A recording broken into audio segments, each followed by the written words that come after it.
La gastronomie de l'Amazonie. La jungle amazonienne du Pérou possède une grande biodiversité végétale et animale qui enrichit la gastronomie de cette région. On y mange toutes sortes de viandes qui sont un véritable délice. Le cochon sauvage, le tapir, le lézard, le singe et même la tortue font partie de ce patrimoine gastronomique. Les viandes sont souvent fumées pour garantir leur conservation. Les insectes, riches en protéines, n'échappent pas à la casserole, eux aussi font partie du menu.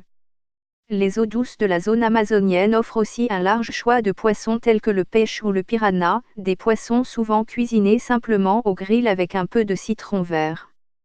La plupart de ces viandes et poissons sont généralement servis avec de la banane verte et barre oblique ou du manioc, ou yucca, bouilli. On y trouve également de nombreux fruits exotiques comme le cacao dont on suce les graines, l'ananas, la mangue ou le camu qui possède une teneur en vitamine 40 fois plus élevée que celle du kiwi. Les peuples amazoniens ont créé de succulents plats à partir de tous ces produits. Des plats désormais largement reconnus à travers le Pérou. Si vous êtes de passage dans cette zone, nous vous recommandons quelques-unes de ces spécialités, les plus connues. Juan, ce plat se déguste toute l'année mais davantage pour la fête de la San Juan, Saint-Jean, le 24 juin.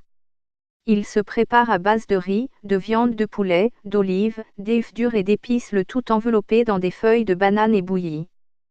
Tacacho con cecina, ce plat est élaboré à base de bananes vertes, tacacho, frites, bouillies ou grillées et de viande de cochon sauvage frite, cecina. La viande est un délice car le cochon ne se nourrit lui-même que de produits naturels. Un chicapi, c'est une soupe de poule épaissie à la farine de maïs et de cacahuètes écrasées. Pêche, ce poisson qui prospère dans les eaux amazoniennes est l'un des plus grands du monde. Il se cuisine soit au grill ou frit. La saveur de sa chair est forte en goût et ne nécessite donc pas l'ajout d'épices supplémentaires.